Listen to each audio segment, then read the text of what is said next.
1 Corinthians chapter 10 verse 13, ang konteksto dire gin address ini ni Apostol Pablo para sa mga Kristohanon sa Corinto, kag sa aton man subo nga nagatuon sa iyang mga pulong nga hambal niya hindi kita hatagan sang Dios sa mga pagtilaw nga hindi naton masarangan, kag kung hindi man naton masarangan siya mismo mangita sang paagi para malampuasan naton ini.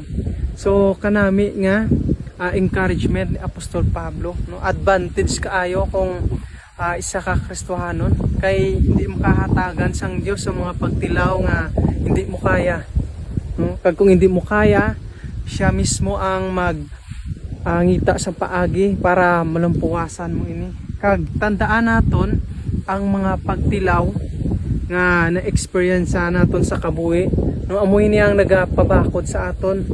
So amo na nga hinanglan aton ini nga i-embrace, aton ini batunon para mangin malig-on ang aton pagtuo.